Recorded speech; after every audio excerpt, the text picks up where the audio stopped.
anxious to step through the gate again, Major? Yes, I am. We all are. Would you like us to bring back anything special? No thanks. Groceries, new outfit, flatware? No, just yourselves in one piece, please. Dial it up. Be safe.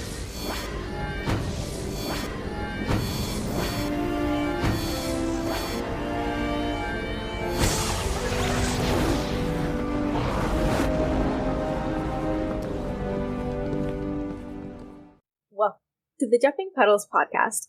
Be sure to listen to us on Spotify, Apple Podcasts, and or YouTube. And follow us at Jumping Puddles Podcast on Tumblr and Instagram. And Jumping Pud Pod on Twitter. If you want to support our podcast, be sure to check out our coffee. Hi, I'm Sam, and with me are my fellow co-hosts, Tor and Ash. Hey! And this week, we're talking about the Lost Boys. Lieutenant Colonel John Shepard's team is ambushed and captured by a coalition of people led by Rodney&Ford, who captures Wraith so they can have access to the enzyme. Their plan is to force the team, except Shepard, to take the enzyme, so with their help they can destroy a hive ship and prove the benefits of this drug to the galaxy.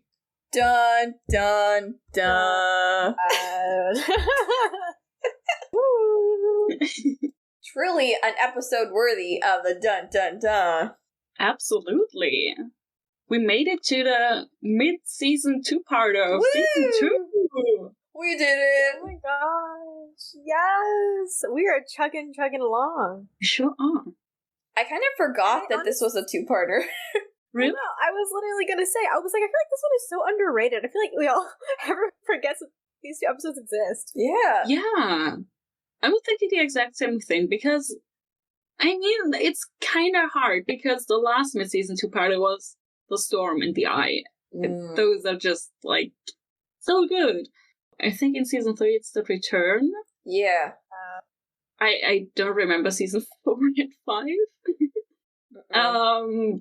But yeah, I feel like no matter what you think about The Return, it's like, it's still, yeah, it's often ranked higher than Lost Boys and The Hive, yeah. It's those damn cameos. No. Next year. That helps too, yeah. No, I really do think this is a great two-parter. And I think it finally closes out the chapter of season 1 of Atlantis. Which, do we want it to be closed? No. Not for Ford. No. No. Yeah. Alas. Or at least Alas. differently. Yeah. Yeah. Oh my gosh. I mean, should we just start with Ford? Oh god. Whoa. How do we even tackle that? That's a lot. I have to say, I was happy to see Ford. When they were in the cave and they were all just, tied up, and then he just walked in, I was like, oh, Ford is back! Of course, he still looks a bit weird, but I don't know. I feel like the outfit was really working.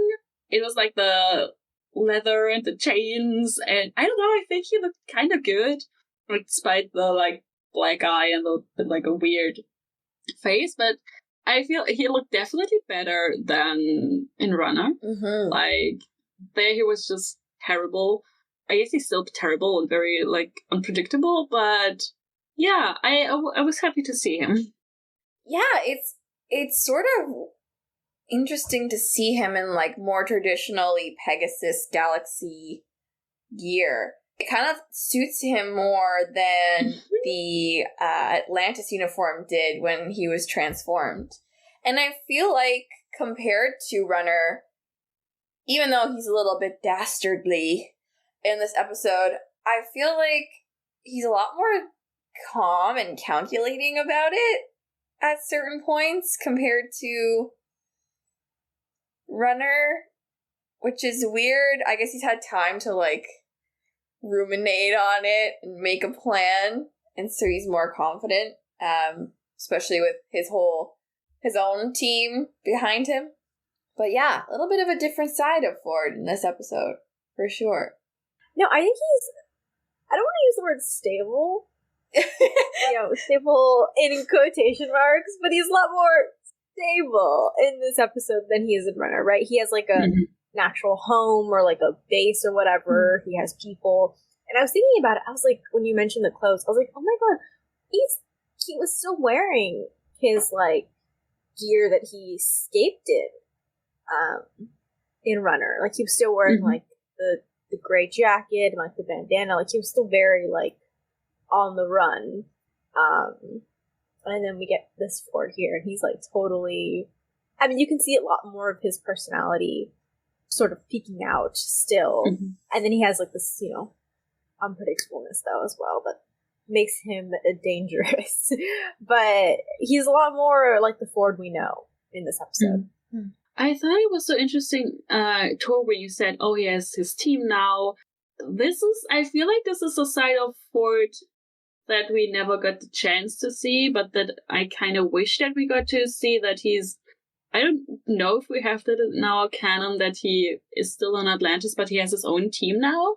Did we make this up, right? Yeah. I remember that correctly. So I feel like this is what we could have had.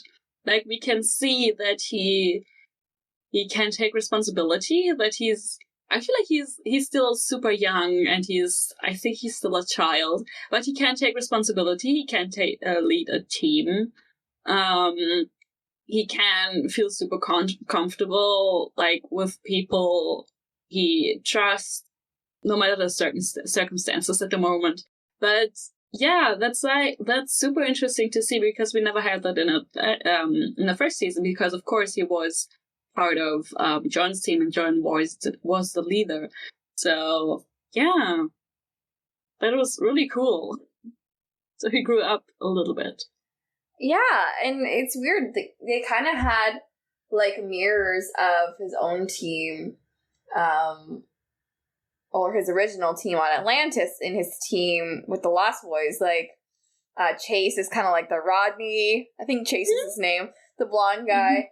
And then the second in command guy was kind of like a John-ish person, maybe a little bit more unpredictable, I should say.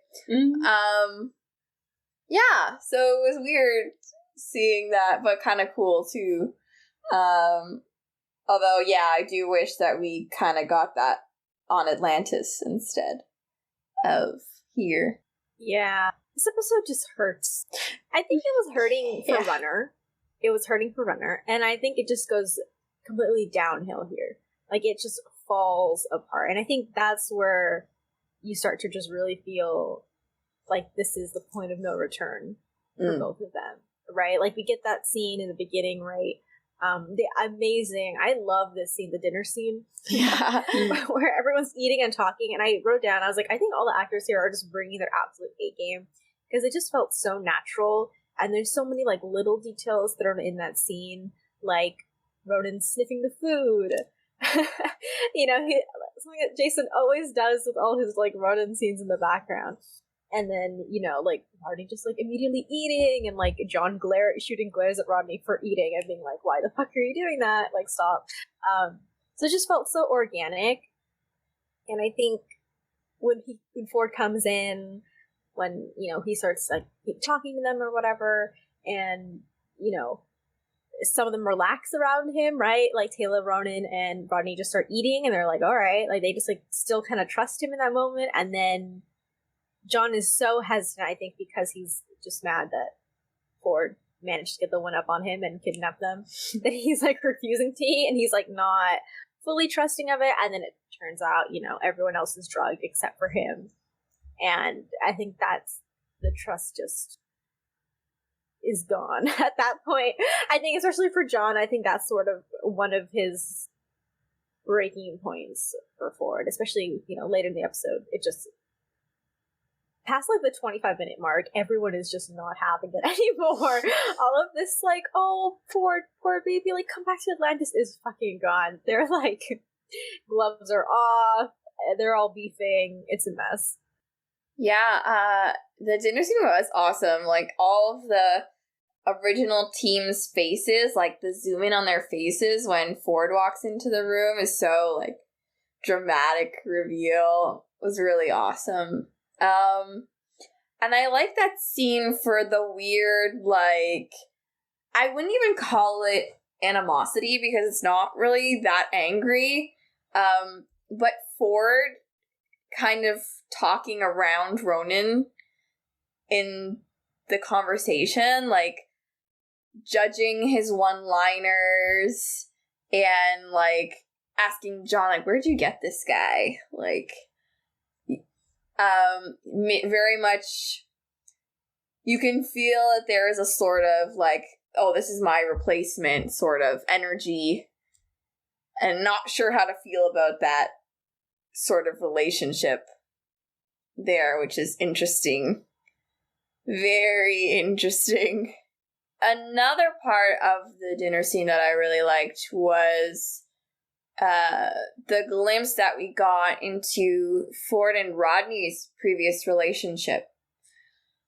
I really like that they paired them together in Runner, and I like that they're making a point of emphasizing the sort of relationship that they had on the team in this first scene where they're back together again, where Ford is telling Rodney like all the science-y stuff that he used to survive and best the wraith he learned from Rodney. And it kind of gives you a picture of their relationship, or how it used to be, where Rodney had fun maybe teaching Ford how to do all this stuff. And even on later on in the episode, he mentions it again. Another thing he learned from Rodney. So yeah, I like that continuing thread from previous episodes. Really emphasizing their relationship. Yeah, and I think we talked about this off the air before we came on to record this episode. We were just talking about how I think we all really found something special in Ford and Rodney's relationship that I think maybe if you don't sort of like go through with like a magnifying glass like we do in every episode, like you probably like wouldn't maybe notice it as much, or you think like, oh, this is cute, and then like move past it, like they have a funny scene, you know, that's it. But I think just sort of like looking at their relationship and how it's grown and how they sort of have been paired in these really emotional episodes. I don't know, there's just something so special about it. I was going to mention, yeah, there's that one, you know, throughout this whole episode, like Tor mentioned, like, you know, Ford keeps like dropping little hints, like, oh, you taught me that, and Rodney's just like, oh, did I? Or like, oh, yeah, good. And then of course we get the funny scene, or again, Ford took out the control crystal, something that Rodney taught him, and he's like, damn it, like, why did I teach him that? Like, there's so many, like, different, you know, callbacks. And again, even later, too, when Ford is kind of, like, obviously we know that he's, like, sort of buttering up the gang and, like, being all extra nice to get them to fix the dart so they can, like, go on his little suicide mission. But he keeps saying, like, oh, don't worry, Rodney can fix it. Or don't worry, like, Rodney, you're the best at this. Like, of course you're going to get it working. Like, he keeps emphasizing and, like, keeps making it a point to bring Rodney into this like conversation. And it's so sad for multiple reasons. And one of them, I think, is that it's just really unfortunate that, you know, not to skip ahead, but I don't think we get much of, you know, Ford and Rodney after this, if at all, in the next episode. This is kind of their ending here. Because as we know, Rodney gets stuck and basically held hostage on this planet.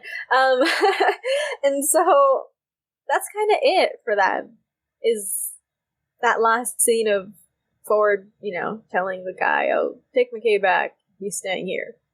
And it's so sad, and I don't know how many times they ever really mention Ford again after this, to be honest, and so we'll be, you know, watching out for that. But I think at the end of the day, it just sucks that this is kind of it. Because I think, you know, they had something special. We all picked up on it. And it's just such a nice dynamic. Yeah, it made me so sad watching this episode and all the times what you mentioned, that all the things that Rodney apparently taught Ford, that I don't think we saw a lot of that like on screen, but we saw their dynamic quite. Like, if you look for them, you could find them, and it was really nice to watch. And it was not only with Rodney, but I think with the whole team, that Ford still had this huge admiration for his former team, and there's still something like from the former Ford is still in him, even though he's changed a lot, like through the enzyme and everything. But like this, he knows what he had with the team, and he knows all their strengths and all their assets, and it's so heartbreaking to see that he still trusts them to a degree, and thinks they basically think, especially Rodney, can fix everything. Yeah, so yeah, knowing that this is the last time that we see them really together and interact is really sad. Yeah. And then we also mentioned off the podcast that I wanted to mention again too. We mentioned that, in our minds anyways, I think Ford and Rodney had a much deeper relationship than John and Ford. Especially in like the early parts of like season 1, where like, you know, there's just so many little moments. Like we do get a scene in Home of Rodney and Ford off planet, and Rodney's telling him about the crystals, and like Ford's like cracking up at like Rodney's like giant ego. You know, we get those little moments, and there's that little one scene in Underground where Rodney's like, "Oh, does this have lemon?" And Ford's just like, "Just eat it."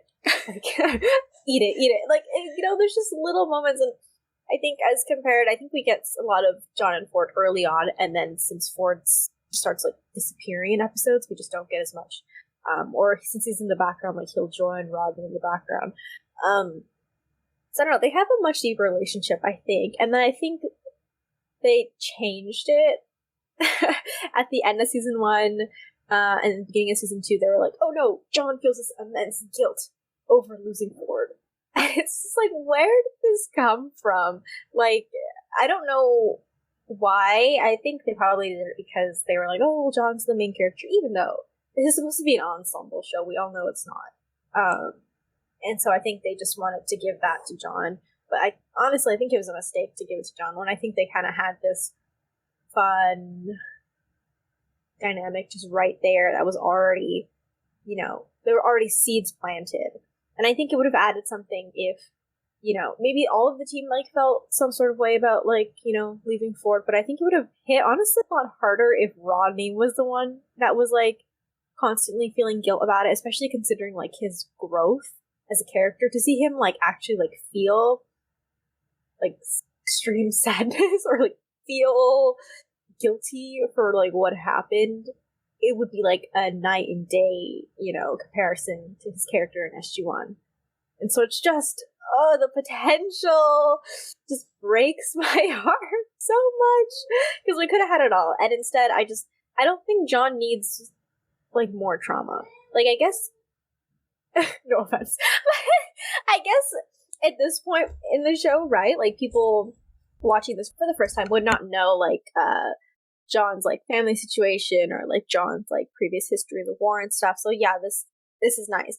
But I think later they do a good job of like adding all this stuff to John's character that like, I don't know, I think they could have given something to Rodney or something to Teyla. Like, just give him anything.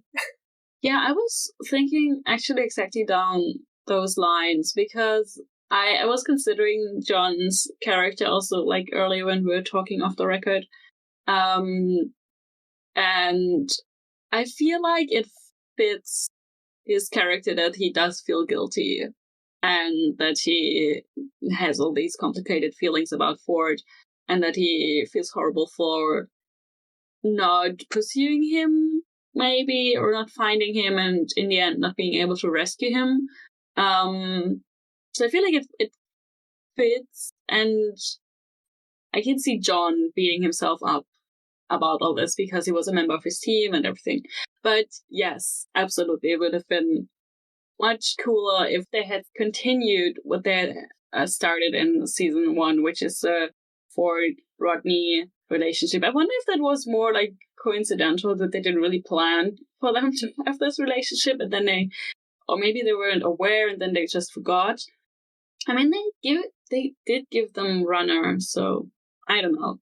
Who knows what is going on in their minds. But yeah, I think maybe it would have been also interesting to see again, I'm just reiterating what you said. But yeah, to see, I don't know, both Rodney and John, like, suffering maybe, or like trying to deal with this situation, but coming from different point of views, like John more from the leader of the team, lost a member of his team, and Rodney more like, oh, we lost a friend. So that would have been interesting to explore. And of course with Teyla as well. But yeah, I mean, they kind of dropped the ball there quite early.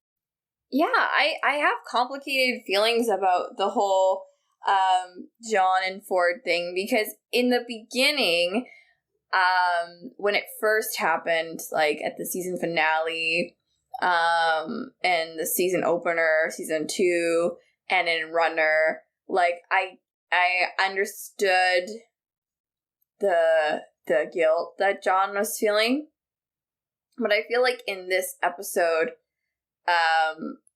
it's kind of like you were saying earlier, Sam, sort of the last straw, like the straw that broke the camel's back, but he continues to have guilt about this in the future, which I don't know, because just from his reactions to things in this episode, I feel like the fact that Ford is directly threatening his team is kind of like a no situation for John. Like,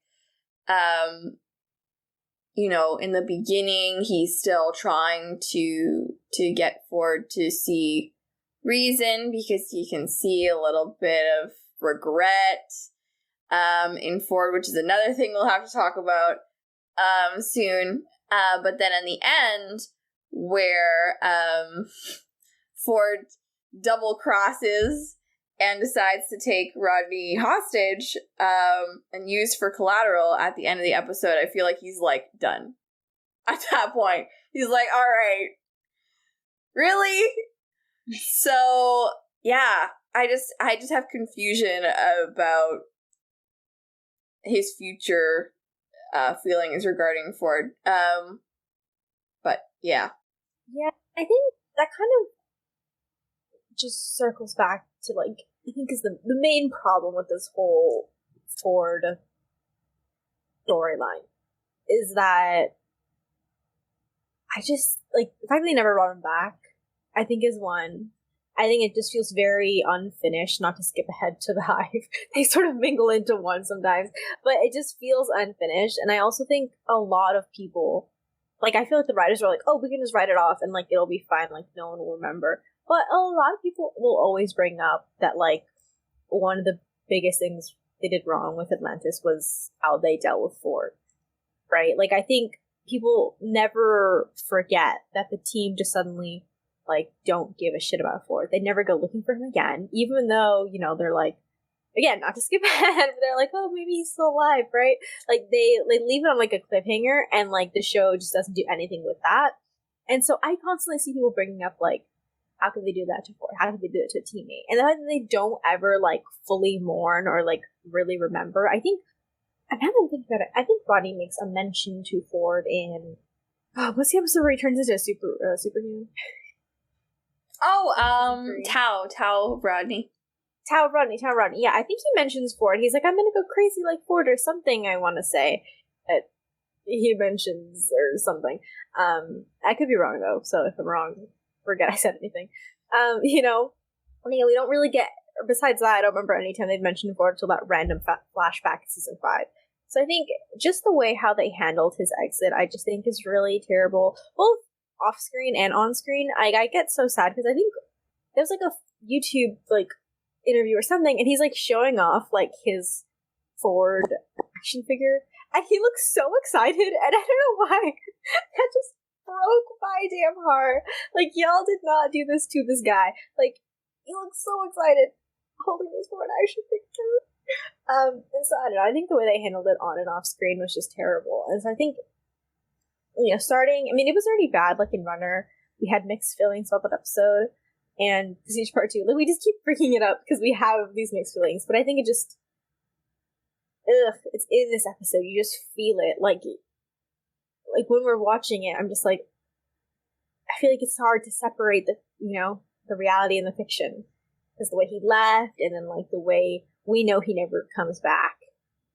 So all these, like, loose threads are just, and so you're watching it and you're just like, there's no resolution to this. There's no good resolution to this.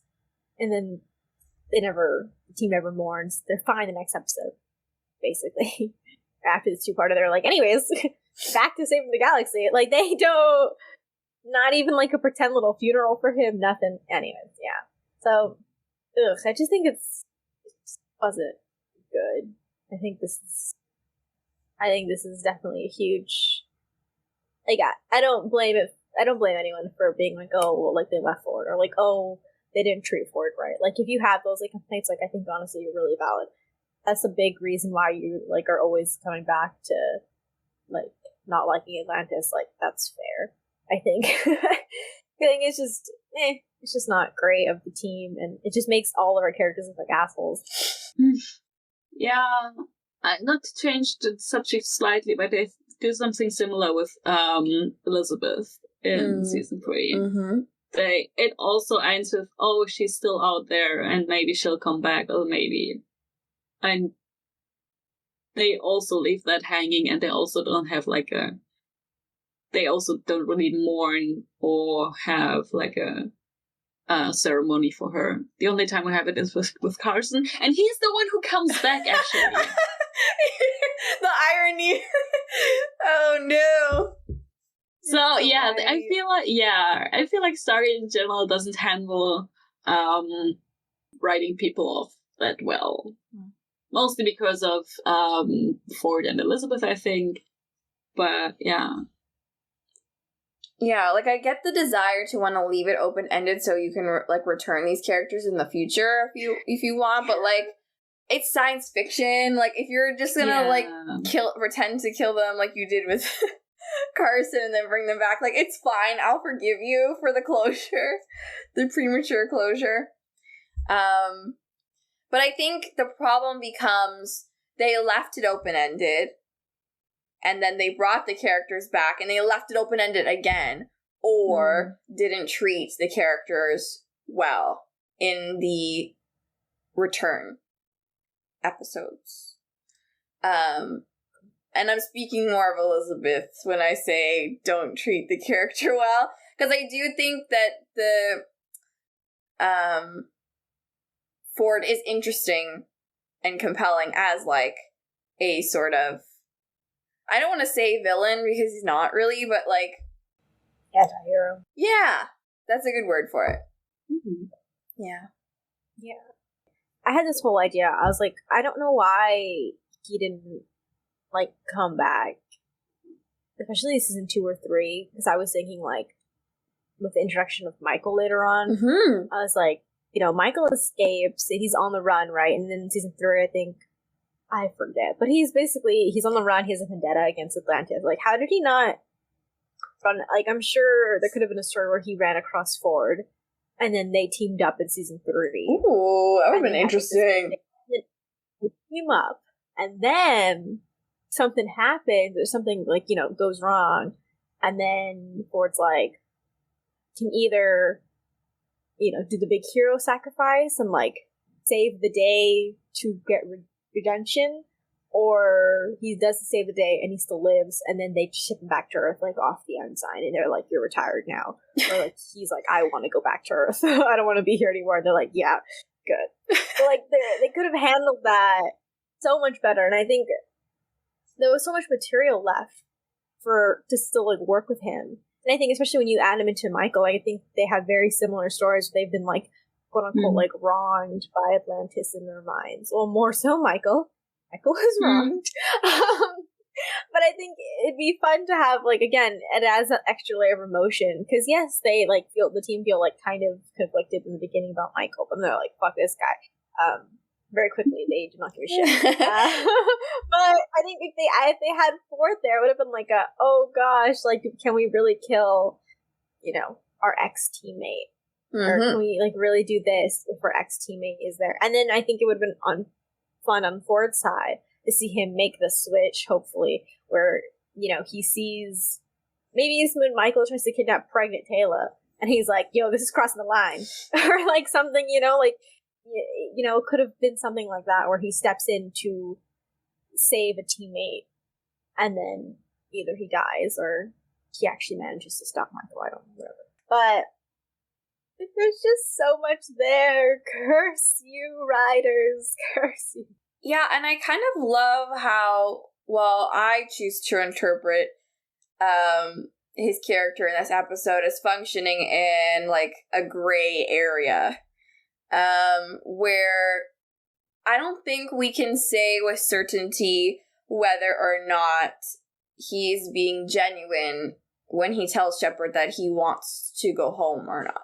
And I like that they went there and made it ambiguous, and they played it off like it was a psycho, but we don't know that for sure. Like, he could really have felt that way. Maybe he's feeling that way and trying to bury it inside himself. Like, we don't know. Like, and he feels like, maybe I can't go home because of the way I look, or this chemical dependency that I now have. And I wanted to throw that question out there for the group. Like, what do we think? Do we think that Ford really wants to go home, or deep down, or it really was just a way to get John to feel bad for him and to agree to his plan? I wanted to ask the same thing. It's hard because I feel like earlier in the episode, like, we see him acting more rationally, and he's built this community on his own, really, from the ground up, and they are sort of like freedom fighters. Like, they are fighting the Wraith, and he's very much in this leadership position, but not terribly arrogant or authoritative in the way he commands, I guess. And when he's sparring with his people, one line that he said that really struck me was something about teamwork. You work better as a team. So this idea that he does long for community, in a way, does he miss his old community? Does he feel like he can't go back there when he wants to? Like, I feel like there's potential for him, to be being sincere.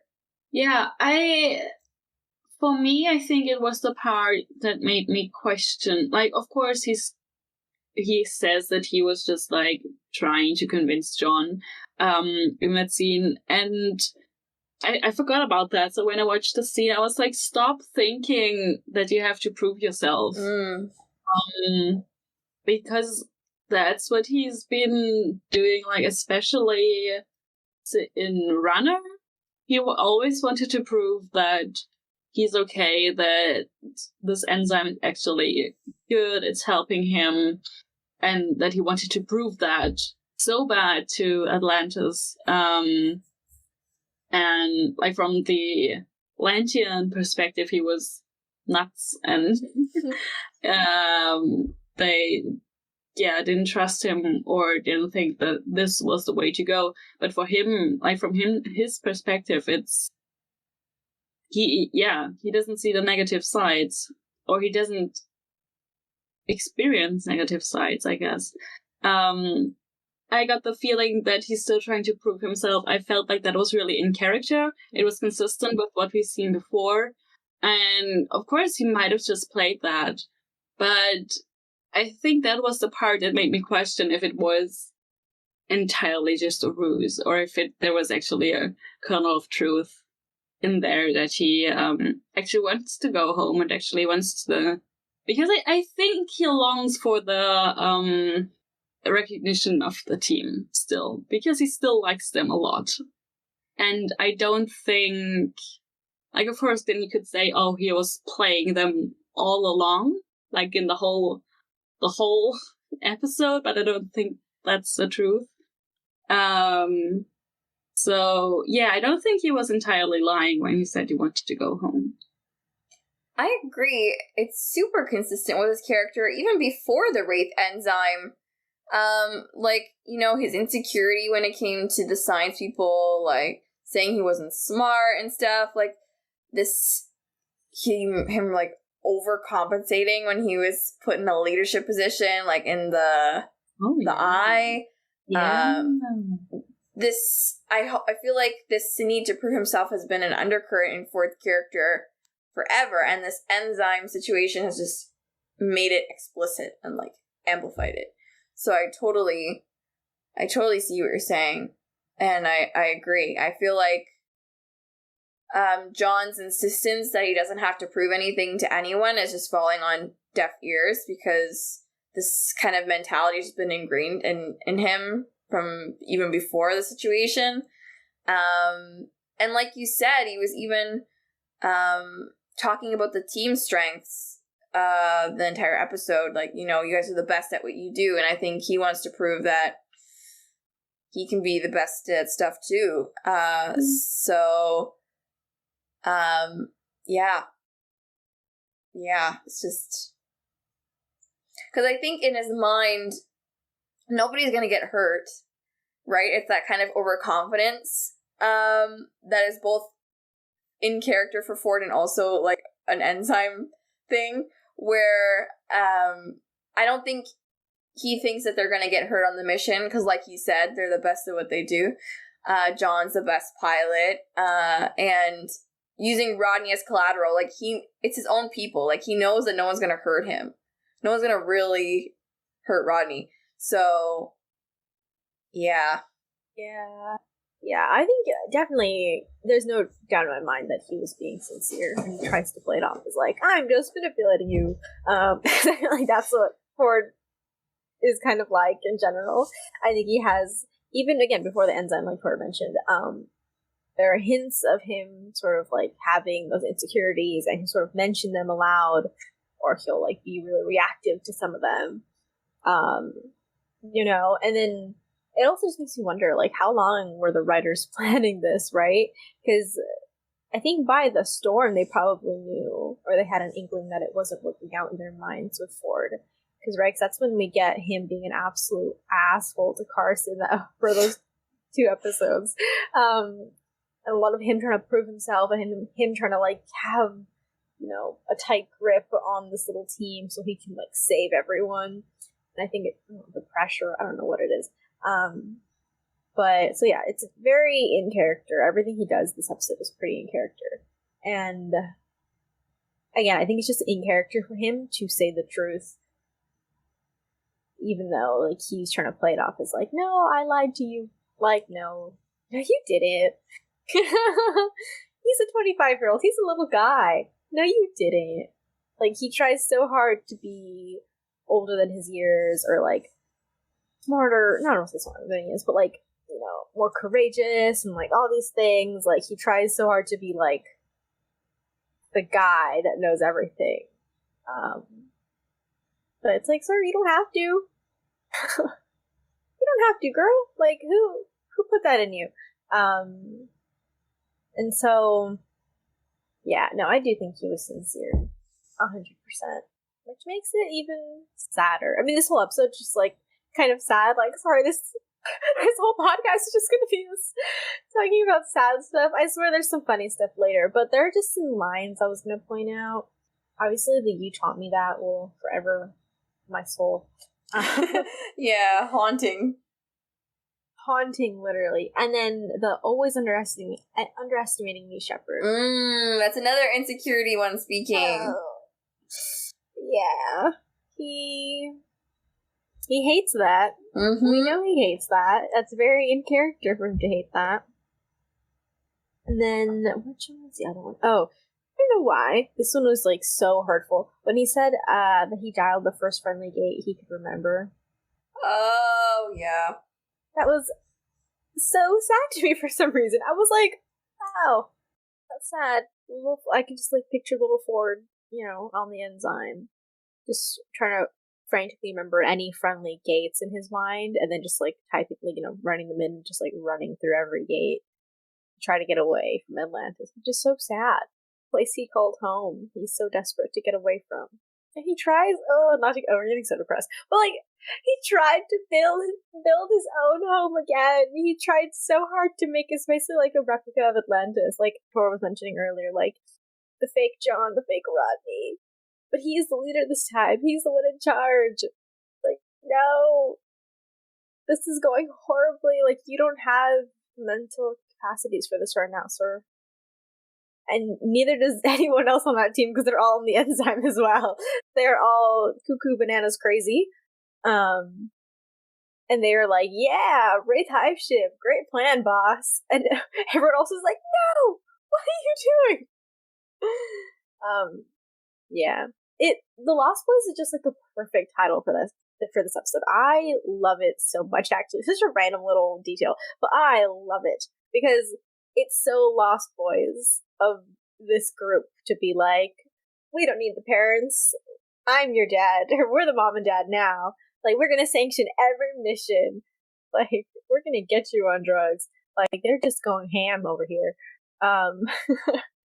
Yeah, and I think, despite everything that's still, like, from his original character that still shines through, there's still, like, he's changed.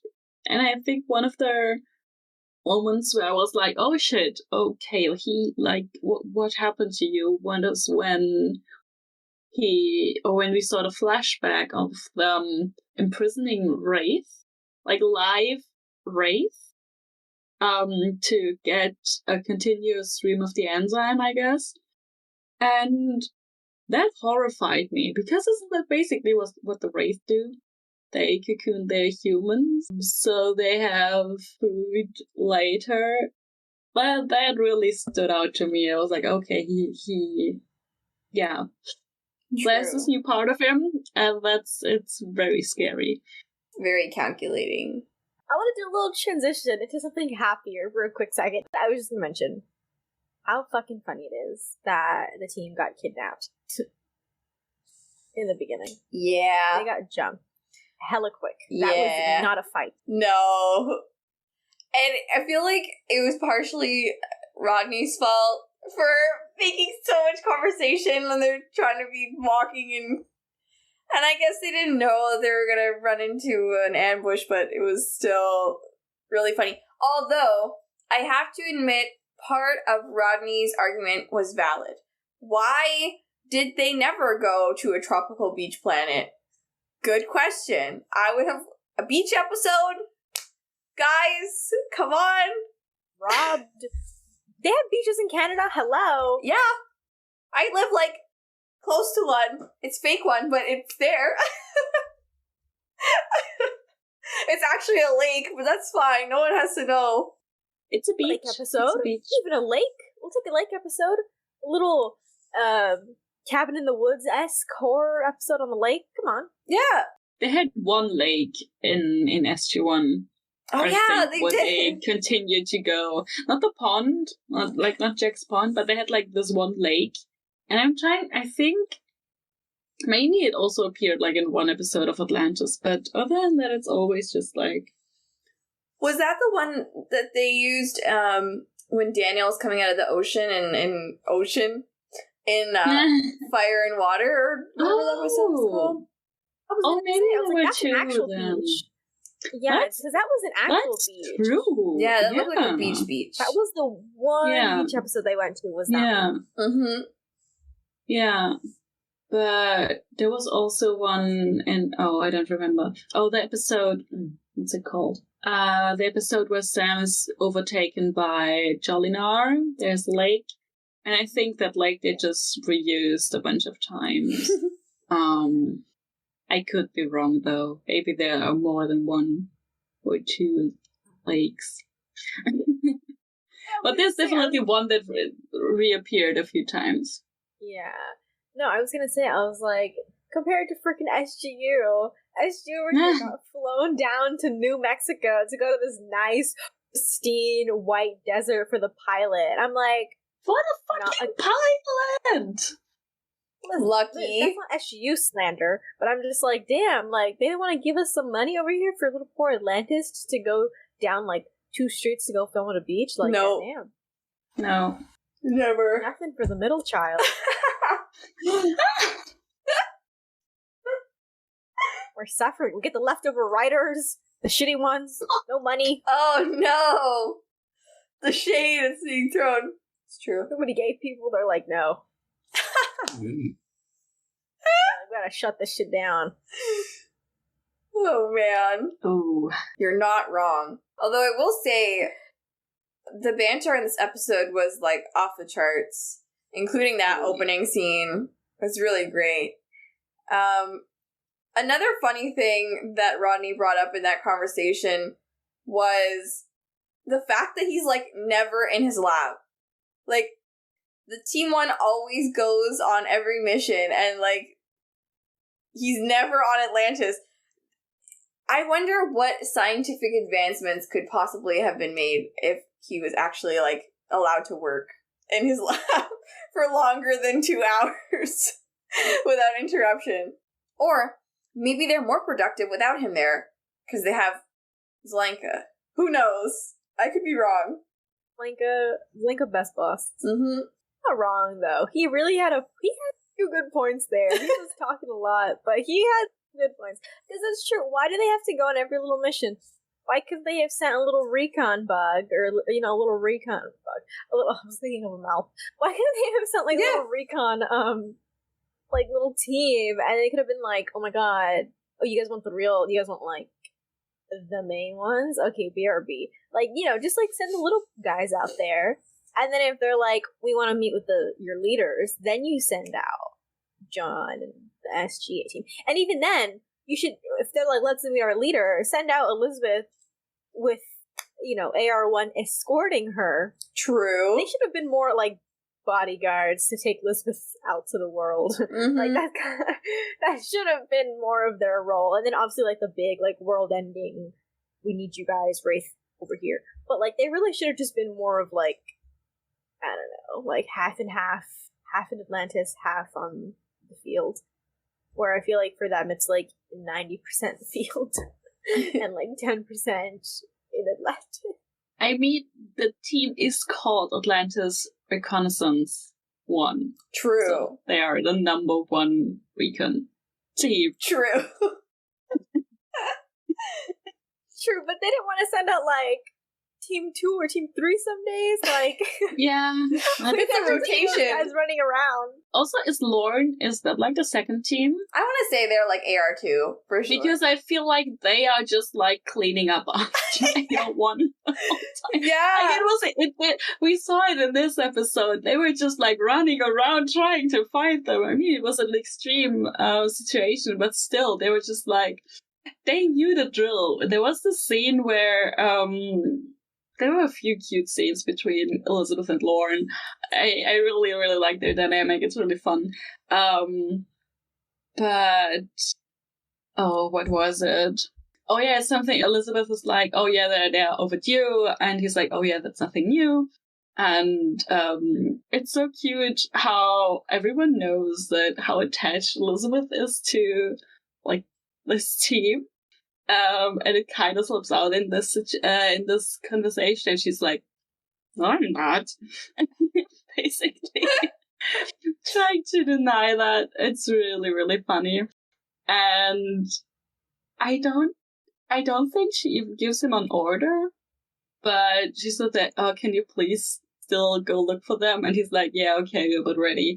And like he knows the drill, so this happens all the time. He always has to check up on AO1. It's so funny. It was so good. Lorne in this episode is just so long suffering and so funny. It's like, those guys again, like, sort of mentality. He just dragged AR1 the whole episode. He was like, wouldn't be the first time they're late for check-in. Wouldn't be the first time they didn't call before leaving a planet. You know those guys. Like, just completely throwing them under the bus with Elizabeth. It's just so great. So great. It's funny how, to Elizabeth, I feel like Team 1 is simultaneously the favorite, but also the problem child. Like... There's no... Oh, yeah. There's no in between. And I mean, her instincts are right. They were in trouble. Yeah. When are they not? Yup. True. I was going to say, though, something I really appreciated about all of the little Lorne and Elizabeth scenes is that, again, it's something I appreciate about Atlantis as a whole, is how, like, it just feels so different. You could never imagine this situation at the SGC. Imagine Lorne saying this to Hammond. Imagine Lorne saying this to Landry. Oh. He'd be kicked out of the base to Landry. He'd fired on the spot. Because Landry's a sassy man. Landry does not take anyone's shit. True. Yeah. Yep. He's a very sassy man. And even Hammond I feel like would be like a little like, yeah. why would you say that to me? Like, I'm a general. You know? So Elizabeth does correct Lorne hella quick. She gives him a little eyebrow like, you said what? And he's like, I'm out the door. He's like, yeah, I'm gonna go find them for you. And it's like, he corrects himself. But I think it's just such a funny, it's just a nice, relaxing dynamic that he can come back and be like, oh, how you're worried about them. And she's like, yeah. And he's like, well, you know, they do this a lot. And she's like, no, I'm being serious. Like, go out there. And he's like, oh, shit, yeah. Like, you know, like, they have such a nice rapport that they can kind of be casual. But when he's too casual, she's like, no, find them. And he's like, okay, yes, I will for you, queen. So yeah, I just love that, how casual it is and nice. Yeah, I think, I mean, it's definitely because, like, she's not military, but he still respects her, and in the end. And I like that they continue this, that Lorne and Elizabeth have this, relationship, this dynamic. I think maybe it started earlier, but I definitely remember Condemned as one of the first time where it's kind of seemed, because he's very protective of her, or like he and his team are just like her bodyguards in that scene. It's really, and I feel like that's where this dynamic started, and I'm really glad that we got to see it again. And in this episode, it's just peak. Well, I was gonna say, speaking of sort of Elizabeth and like her love for the team, I feel like the team emphasis was really nice in this episode. You know, we've kind of, especially me, I've been slandering up and down a lot of these team episodes. I just feel like the stories just haven't been up to par. But I feel like, I think the story and sort of the character moments like fit well in this episode, especially in the next episode, because that's when we actually get more of like the actual plot of sort of the main, these two episodes. But I think that a lot of the character moments and the team moments were just so great. Like, I just love how, like, passionate John was about the team this episode. Like, you can see it. His heart is on his sleeve in a way that, like, I was, like, kind of like, whoa. Like, we know he cares for the team, but I think this is probably one of the first few episodes where he's, like, very protective. Like, to the point where I was just shocked, because, again, coming off of, like, you know, just these, you know, he's so, like, sometimes, like, I'm the cool guy, like, I don't care. But this episode, he was like, oh, I fucking care. Like, he was out there for everyone to see. He cannot hide it. Just, like, in little moments, like, just starting from when they wake up after they were kidnapped, and he immediately asks everyone, are you guys okay? He's like, are you guys okay? And again, throughout this entire episode, he's like, when he finds out the team is drugged, he is so pissed. He is not having it. And then when he tries to take them to the gate to get them to get out, and then he's like, okay, we'll try to play along so we can try to get out of here. And he's like worried about when Teyla's like, oh no, we don't have to take the drug, we'll try to fight it. And he's like, they're gonna force you into it, like, just go along with it. You know, he's constantly, I feel like, thinking of his team. I think he's really stepped up as a real leader this season. I think season 1, they obviously didn't know what to do with his character as much. He was kind of like a little too casual sometimes, a little too crazy in other ones, and so they needed, you know, Ronon type character. But I think we start to sort of see, I don't know, maybe the best, but like his character fully fleshed out, I think. And one of his biggest personality traits is how much he cares about his team and his people. So yeah, it's just really nice to see him in this episode, all overprotective. Yeah, he certainly was firing on all team leader cylinders this episode. Super. What other moment was I thinking of? Oh, yeah, even when he got to see Ford's team in action, when they, him, Teyla, and what's his name? I don't remember now. Whatever his name was, they went on that mission, and there was a casualty. Like, one of the guys got killed, and John was like, this is okay for you, like, having casualties on missions? And the guy was like, yeah, like, it's whatever. Meanwhile, if it was John, we know that that would not be okay, and that would totally not fly. Just not liking that at all. Even John trying to corral everybody when they're going crazy off the enzyme. I particularly like the scene where Rodney's kind of flipping out about having to fix the dart, and he, like, takes him to the little meadow and is like, listen, this is my plan. Are you understanding? And Rodney was like, oh, okay, I get it. I really liked that moment. I always love the Rodney management moments of people on the team, especially John, and that one was really good. Even Rodney apologizing, I was like shocked. I was like, wow, saying you're sorry? Holy crap. We never hear that from Rodney. But yeah. Even when he was talking to Ford, too, at near the end of the episode, when Ford was talking about how he wanted to go home, like, just the way, usually, you know, we don't think of John as the type to want to talk about feelings or being really good at dealing with other people's emotions and stuff, but, like, he was really kind about the situation, like, telling him straight up that he had nothing to prove to anybody on Atlantis, and if he wanted to come home, like, they were ready to bring him home, and talking about his family at home, like, all this really emotional stuff. And yeah, I was very impressed by him this episode. There's also the scene where when they're inside the hive ship and he beams them off, but he's blind. He's basically flying blind, and he's accidentally sending 3 people off the cliff. Oops. And Ford tells him about that, and he's like, "Are Teyla and Ronon all right?" And Ford calls him all out on that and says, "Oh, are they the only people you care about?" Which, like, yeah, Kind of. yeah. At this point, yes, because he kind of lost Ford. Over the course of this episode, but yeah, I think that's another instance of, like, what a team leader. I don't want to say dad. He's not a dad. But I. No, I was literally gonna say, I was like, he's so, like, team dad this episode. He's so, like, gotta make sure all my kids are okay. He's like, which kid is okay?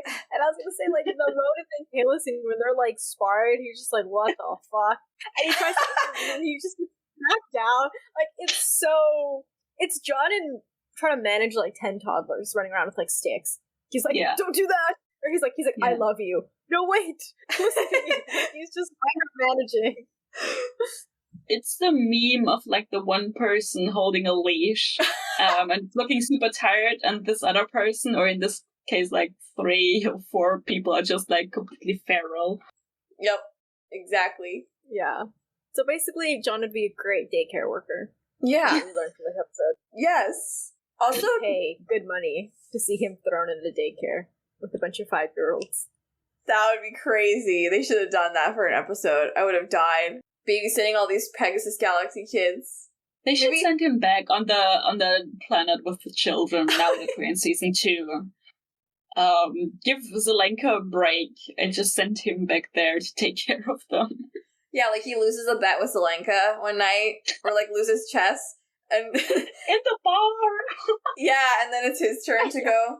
Oh, terrible. He comes back and he's like, goes to Rodney and he's like, I need you to help me. he's like, I need you to teach me how to get better at chess. Otherwise, like, I will never lose to Zelenka again. Terrible punishment. Also, John is a big-ass nerd in this episode. First of all, excellent flying besides, like, killing those 3 people. Oops. Not his fault. He couldn't really see. But, like, the fact that he was talking to the dart like it was a person, you know he did that with all his planes. And calling it R2, like, you are not... You're not Anakin Skywalker, okay? Like, as much as you want to be right now in this episode. He's so Anakin Skywalker coded. Mm-hmm. If he, like, took, like, 3 steps to the right, like, he's Anakin. I don't care, like, what anyone else says, he's an Anakin Skywalker variant. I will take this to my grave. He's I can see it. Targaryen variant. The Aemon Targaryen in him. Oh. Give it, like, a good, like, 7 steps to the left this time, and he's there. 7 this time. Yeah. A bit of a longer one, but he'll get there. He just needs some really bad evil shit to happen to him, and then he'll get there. More evil shit, because... Instead of the daddy issues, he needs the mommy issues as well. He needs both. Yeah, there we go! Yup. He's got mommy issues, but, like, he needs, like 10 times more mommy issues. They need to be more explicit than his abandonment issues. Which we'll get to. Yeah. Also needs, like, a little scar as well. Oh, yeah. He's too pretty boy right now. Mm-hmm. Also, since we're talking about John moments, like, the opening when they get kidnapped and they're, like, taking the bags off everyone's head, his line to Ford's minion is so, like, weirdly flirty, snarky with the enemy. Like, what? Say again? Something about dinner. Yeah. Like, if you wanted to... Quippy. Yeah, like, if you wanted to ask us, like, if you wanted to get us to dinner, all you had to do was ask. And I was like, John, time and place. Oh, he's so funny. He's trying to flirt his way out of it, and the guy just stares at him. I'm like, I'm sorry, John. I'm sorry that your very gay line didn't work out for you. It was on a straight man. It would have worked any other time. Yeah, flopped terribly, unfortunately. He was like, oh, never mind, like, wrong crowd. I was like, baby, that would have smashed anywhere else. Oh, man. Okay, speaking of the gay undertones, am I the only one that was, like, cracking up with Ford's, like, blonde scientist and Rodney? Yeah! I was just gonna say that! I was like, okay, there's something weird going on here. Like, in the scene where Chase, I think his name was like, touring Rodney through the lab, I was like, boy. Hey, yeah. No, the one part where first of all, he did, like, he was so smart about it. First of all, he called him a doctor. Oh. Doctor K. And then he said, like, can you help or something? And, like, you used 2 of Rodney's, like, favorite words. Like, help and doctor. And he was like, Rodney was like, yeah, I'll help you. Like, of course. Like, he literally buttered him up so perfectly. It was hilarious. Mm-hmm. Oh, yeah. Rodney himself in this episode was so funny. The fact that he's a nervous eater made me laugh really hard because I'm the total opposite. Like, I can't eat if I'm nervous. So him just, like, nervously eating the salad in the beginning was just great. Yeah. I mean, everyone had, like, again, like, the little moments, I think, are what really, like, elevate this episode. I mean, not only just, like, the acting and, like, the emotional stake in it, but it is, like, I know we've been talking about quite seriously. There are, like, some really, like, just funny little details. Like, yeah, like, the way he's, like, panicking while shoving the salad in his face. I love the scene. It's just so... I mean, Ronon has some great scenes in this as well. When he first, like... at the end of the little dinner scene, and he's, like, just pissed, and he just, like, circles forward like a hawk, and then he gets his coat, and he throws the chair on the floor, and he just walks away. Like, it's so angry cat energy. Like, it's like that old-ass cat that has, like, 2 people that it likes, and you just, like, took it away from its home, and he's just, like, a crotchety little, like, he's just doing things to piss you off, because he's, like, take me back, or, like, give me back to my friends. That's Ronon. He's just, like, throwing chairs, tries to, like, leap up and kill Ford. Like, he's, like, not... He's out of his element, and he's not having it. The sass was strong. What is that one part, when John's like, oh, you can untie us, like, we won't hurt you, right, Ronon? And Ronan's just like, Yeah, and it's like Ronan cannot lie to save his life. He's like itching to like beat the shit out of Ford. He's ready. For, like, catching him off guard. Yeah. He was ready the whole episode. Yeah, like when did they have that much beef? I was like, damn, Ford. Like, especially like on Ford's side, I feel like it was just more like kind of like, you know, like curious, like sort of like who are you, and like little like maybe like subtle digs, but like it was just straight up like hostile on Ronan's side. I was like, oh, what did he do to you? And then I remembered, I was like, oh, is it because they were like evenly matched in Runner because they like didn't, you know, Ronan didn't win? Is he kind of like salty about that? And then we get that scene of him watching Ford trainer. He's just like staring at Ford. And Ford comes over like, I'm not the bad guy. And Ronan doesn't really say anything that entire conversation. He's just like staring at Ford like, I will get your ass. And it's like, oh my god. This is so funny. Their energy was so awesome. This episode. I really enjoyed that. Yeah. And then, but again, they were like so hostile to each other, right? And then again, you know, going towards the end of the episode, which we haven't really talked that much about. But I was going to say, there's that one scene of Ford and Ronan together fighting. They have that little scene together. It's like, okay, like, so in times of like trouble, they will, you know, put aside their differences and fight it out together. Stronger as a team. Yeah. Yeah, I think that's when they are getting captured. They're the last two standing, and then okay, they're still taken down, I think. I think Ronan's the last one.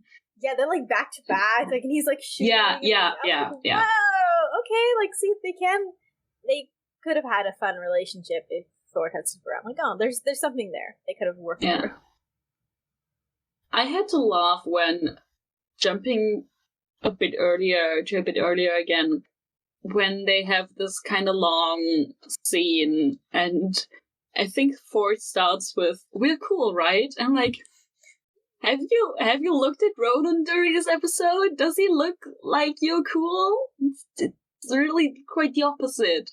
It was kind of funny to me. And yeah, Ronon is just so ready to jump. Like, another part where I had to laugh was right in the beginning when they're still tied up, and Ronon doesn't even need to be untied to like jump up in his chair to go and Ford.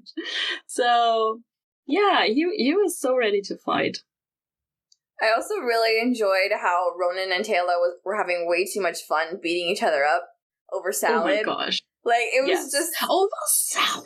Hilarious. Like, peak sibling energy in that scene where you're like 6 and 8 and like you beat your younger sibling. Like, that was the energy I was getting from that scene. Just really so fun. You know what's so funny though? That's the only scene I have ever felt I was like, okay. I was like, maybe there is some chemistry beyond. Oh, really? That was the only time, because I literally wrote down, I was like, what are they about to fuck? I was like, question mark. I was like, what? But I think just because they were like very like, ooh, they were like, you know, doing little shoulder shimmy while they're like, getting ready to fight. So it was more of like the fighting tension, I guess. But I was like, that's the only time I've ever seen something like chemistry. I was very confused. Yeah, I was like, what is this? I was like, what's going on here? And then John had to ruin it, and Ford knocked his ass out. Ford was like, get the fuck out of here. But yeah, I do, since we're on Teyla, damn, we need to keep like a running counter of like episodes they've done her dirty, because at this point, not doing much. More than half. What happened to her this episode? I think the worst thing, I think that was just like, it doesn't make any sense. In the beginning of the episode, once Ford told them that they are holding live wraith at their cave, she's like, what?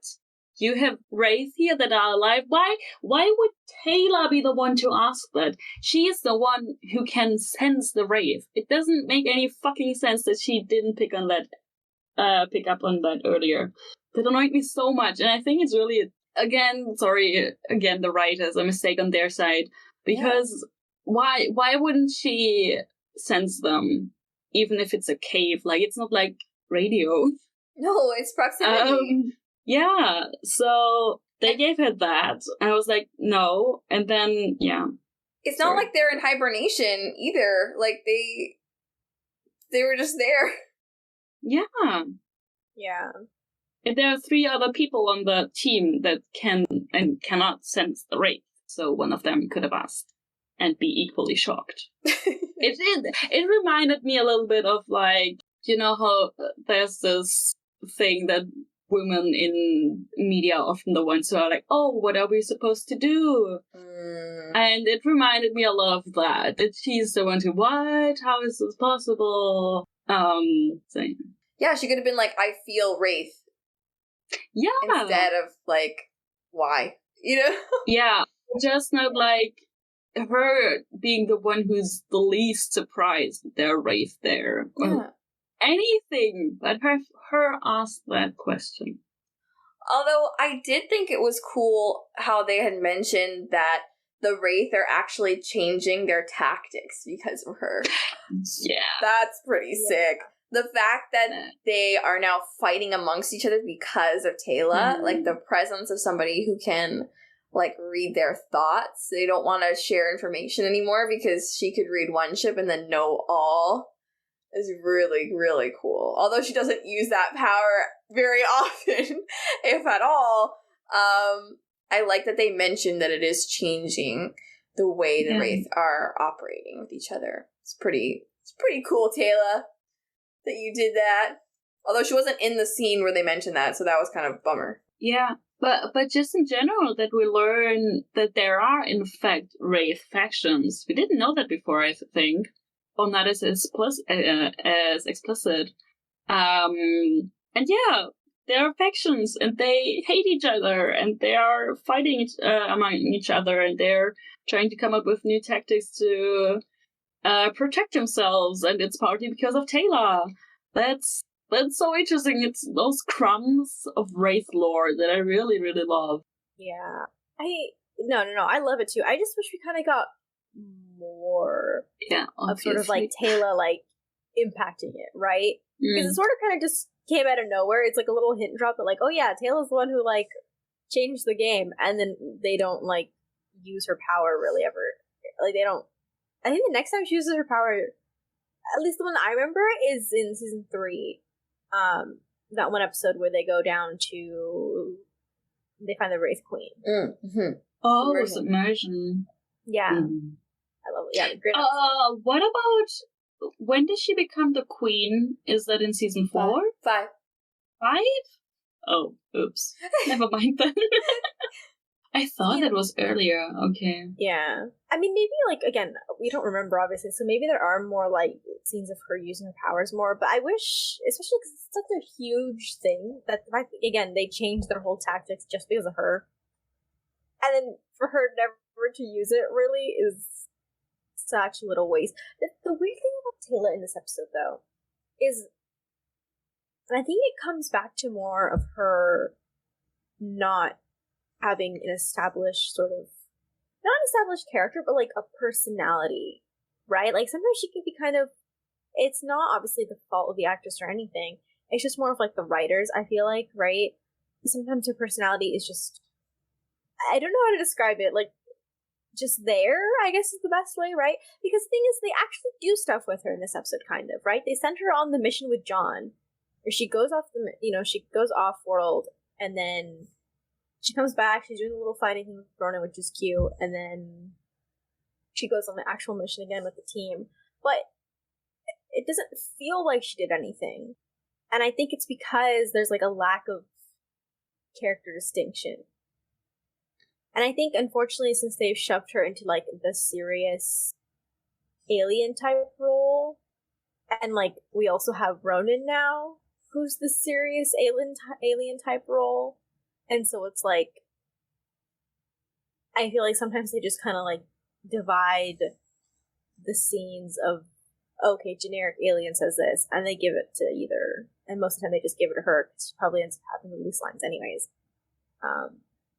Which is really, really sucky, especially when it comes to Ford. I think her relationship, and we talked about this, her relationship with Ford is just really underused. And I especially felt it. I mean, we were like pissed during Runner. The fact that she had like one line being, "Oh, where's Ford? Like Ford, talk to us," and like that's it. Was crazy to me. And this episode does it even. I gotta say in a worse way, but it equally pisses me off because I think this episode they highlight an aspect that I didn't like about Ford and Teyla's relationship, where I feel like before it could kind of be like older brother, or sorry, older sister, little brother type of thing. And this episode, it just feels like Teyla is his mom. And I hate that. I feel like she's like parenting him almost, right? Because then she has that scene of him they're outside by the dart, and she's like talking to him like, Aiden, don't do this. And he's like, I'm doing it, like, give him your weapon. And the scene that really got me really fucking pissed, is when they're in the Wraith Hive ship and John's like on the radio and he's like, listen to me, and Ford turns it off and she's like, Aiden, like, turn it back on. And he just goes, I forgot what he says to her, but he's just very dismissive, where he's just like, I'm not gonna do that, or like, stop talking, like, we're in this hallway. And I'm just, oh, that enraged me to hell, because not only is she just like not in this, or she just doesn't have like a consistent personality sometimes, it's like on top of that, you know, she's been forced into this like mothering role where she's like cleaning up after him and telling him and like looking at me like, Aiden, don't do this. Like, it's that whole like, you know, the joke of like the pick me girls that are like, don't do this, look at me, like, I can fix you, like that's how she feels in this episode, where she's like, Aiden, don't do that, like telling a little kid like not to like throw his toy on the ground. Like, if John was like sort of like the funny helicopter parent, like she's like the, I don't know, she's just like the, you know, like she got the shit end of the stick of the parenting. Where he got all the fun emotional moments and she's like, clean your house, move your toys, like Yeah. Teyla in this episode, I feel like you said she's just there.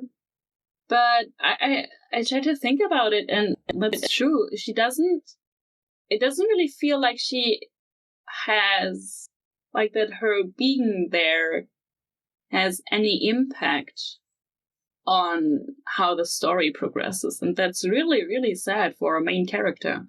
Because for Ronon, I feel like he also was mostly there, but then he had this rivalry with Ford, which kind of gave him a bit more to do, and then we saw him fighting a bit more, like, on the mission, and we didn't see that with Teyla that much.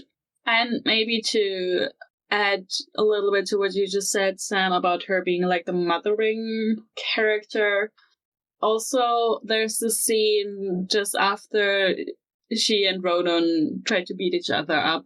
They're talking about like the enzyme and how it feels, and that they feel good, and that yesterday they were late to administering it, and she felt horrible, and I felt like Teyla was the only one on the enzyme who was kind of like questioning it a little bit, but then also getting like more on the side of the enzyme. So it's a little bit her responsibility again to like keep a clear head while while Ronon can just like, or his character is allowed to like go off on this enzyme and have his fun with it.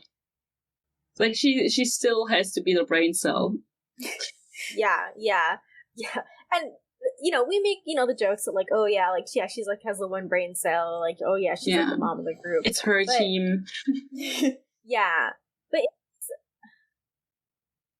I guess it's different, sort of, I guess, kind of. I don't want to say like it's different when we do it, but it is. Because I think we're trying to work with what we've been given, right? I think a lot of people do that, especially with Teyla, who we've been like told is like the serious one, or like the most responsible one. So we try to like make it more fun and be like, oh, she has the only brain cell, like the other ones would be lost without her. So we try to give her like a more important role than what they've given her. And I think another one I just mentioned too that I think is cute in sort of out of context, it's cute, but in this context that we've been talking about, I'm like, oh wait, ew. When John is knocked out and he wakes up in the Wraith L and his head is in Teyla's lap. Now that I'm looking at this with this context, I'm like, before I was like, okay, that's kind of like whatever, cute, like, aw, how sweet, you know. She's like, are you okay? Like, head in lap. But now I'm just like, after her being forced into this mother role, no.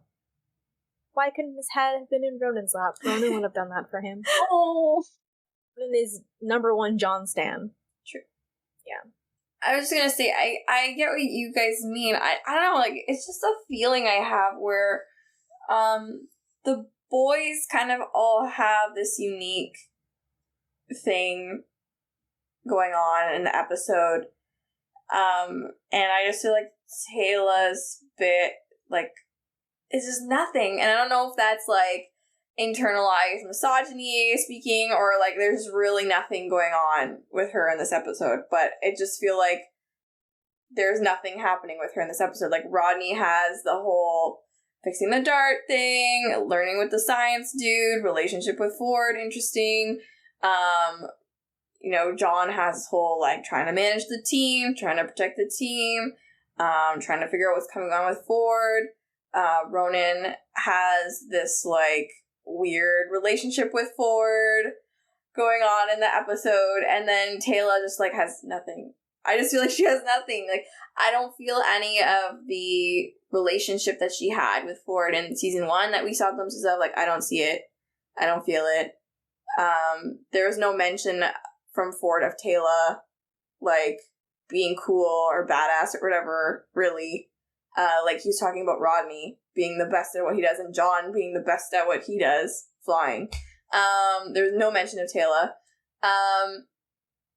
And, like, the stuff that was about her was mentioned when she was not there, to, like, comment on it or be a part of it. So it's like maybe they could have done something with her in the plan, like, mention, like, oh, you know, Teyla, like, use your Jedi mind tricks on the Wraith to, like, do something. Like, I don't know, involve her in the mission instead of being, like, the muscle.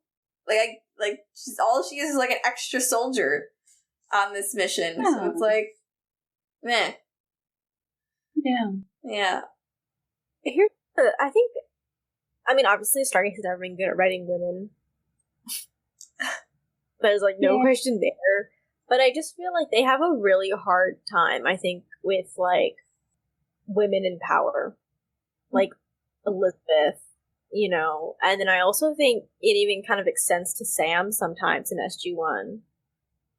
Where they never really knew they couldn't even write her as, like, the leader after Jack left, so they had to get Cam in. No, I love Cam, don't get me wrong. And I like his leadership skills, and I like that he's not the leader, quote unquote. He's just, like, the guy they sometimes ask what they should do, you know. But they couldn't even let Sam be the leader of SG-1. They had no idea how they would have written that, so they had to get another guy. So yeah, Stargate has never been good at this, but I just think it's so... it's just so frustrating, because how are you gonna have a show with, like some of your main characters are women and, like, not have, like, any really writers, or, like, not put in the effort to, like, make them actual characters. Especially coming off of, I just made a Kira Jezia edit, that's so random, but I just made an edit for them, and I was just so struck by their dynamic and by their relationship while collecting the scenes and just, like, putting them together. I was just like, wow, like, this is honestly, like, one of, like, I could not, obviously I haven't watched that much sci-fi yet, but I was like, this is, like, the best, like, female dynamic, ship them or not, just, like, in general, in sci-fi that I've seen. Because it just feels so real. They're allowed to have fun, they're allowed to, like, tease each other all the time, you know, but they're also there for each other. Like, they can do so much, and it's just mind-blowing to me that was written in, like, the 90s.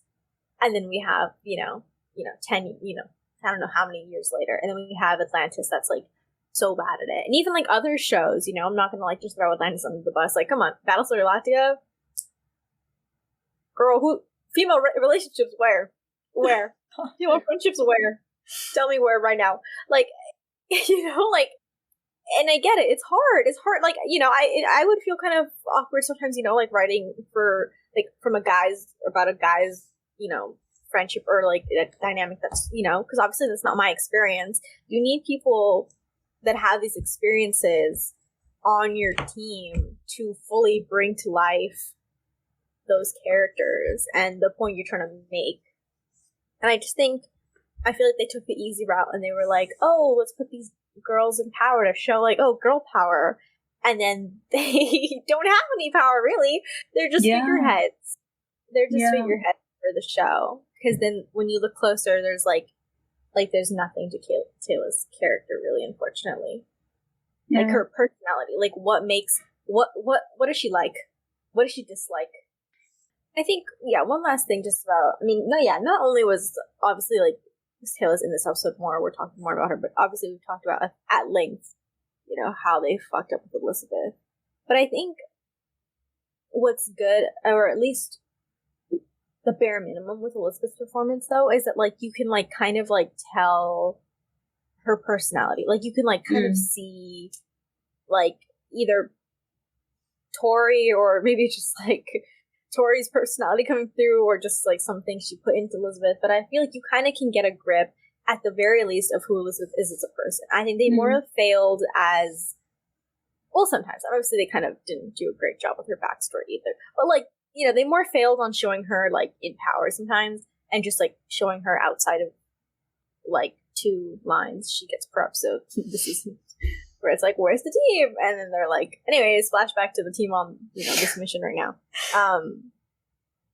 And it sucks for both of them. Like, I'm not trying to compare the two, because both of them done wrong. But it's just, it's so frustrating, because they have, Teyla on the team. Like, she's going on missions with them, and it's like, I don't get, if they couldn't write, like, the princess, like, the leader, like, the serious, like, why did they write the serious, like, I don't know why they chose to go back to the serious archetype, alien archetype. I don't know, it's very rare that works, right? Like, Spock and, like, sometimes Teal'c, they messed up Teal'c half the time too.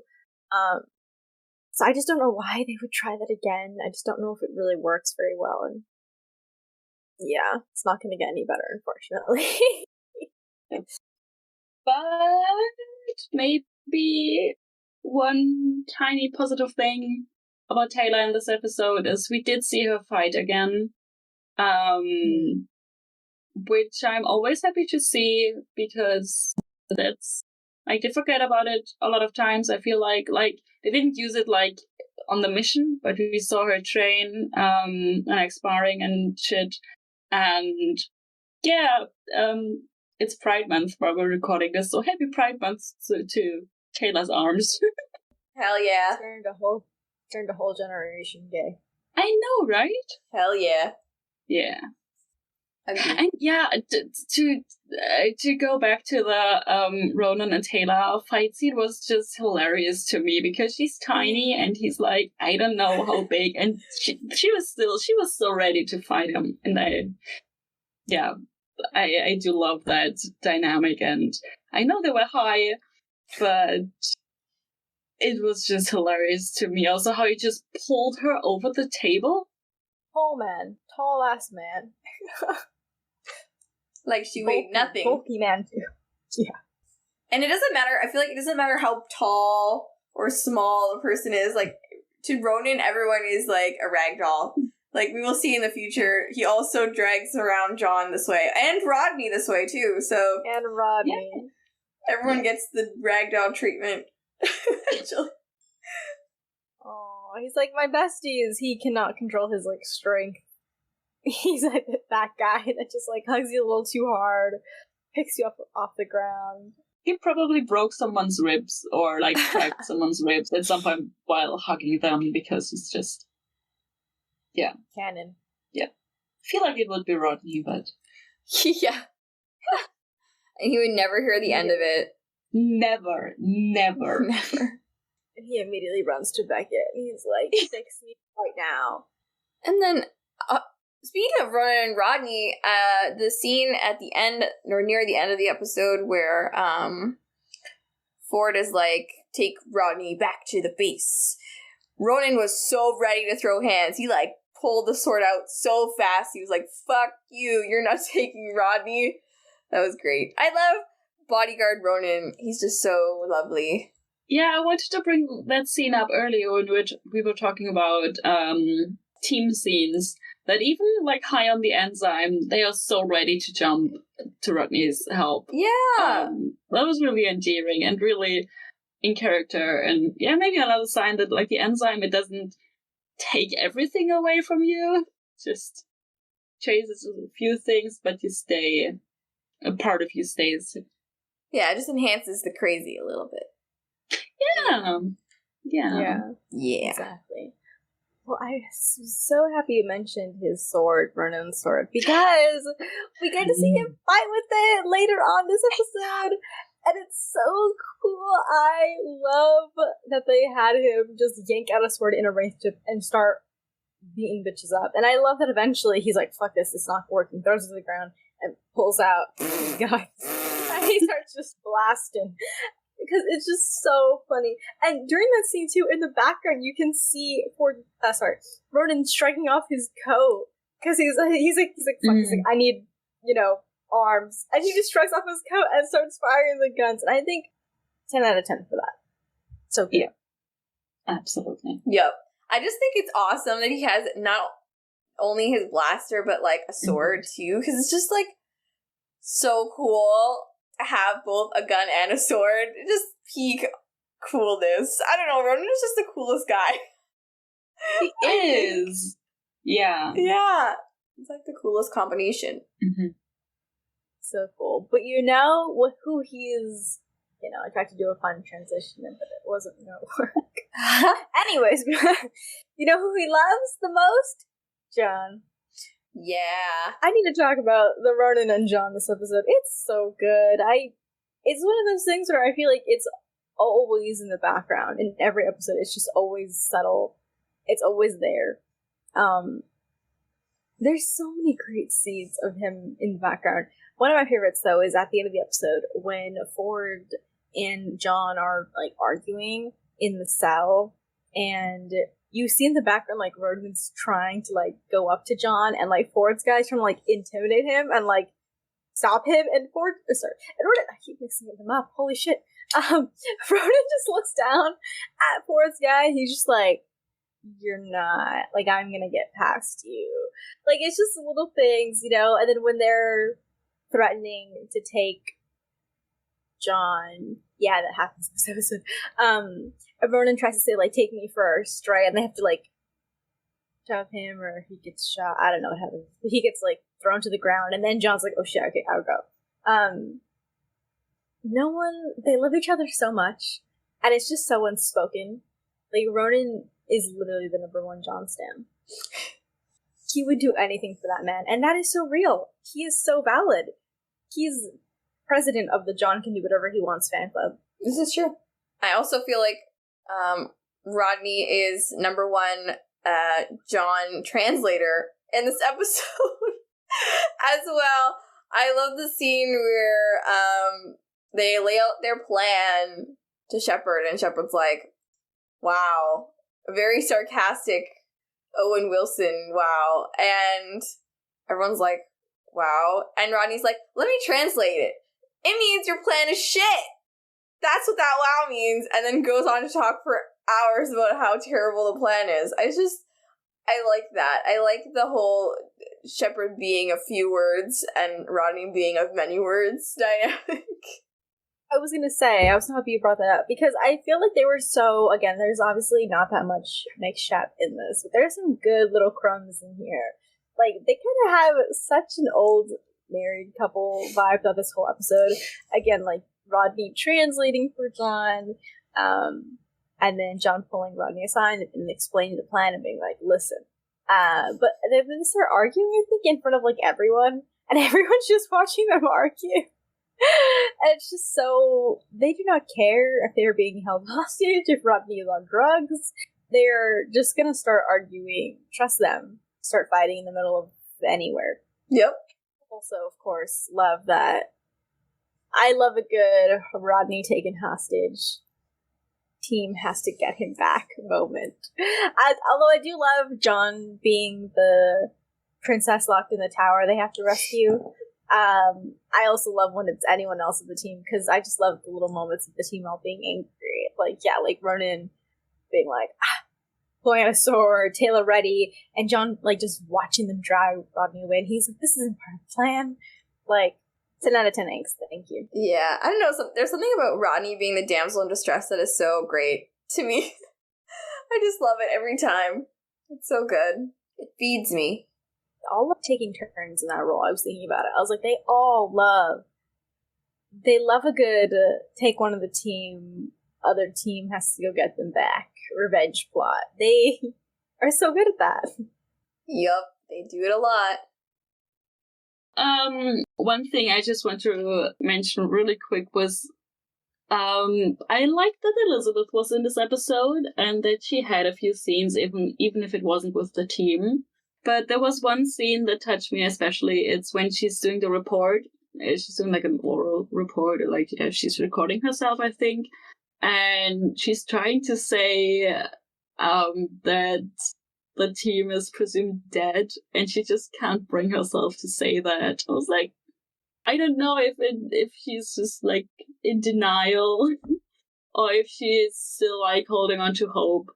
But that scene was just really, really sweet to me and just showed some of her humanity, I think.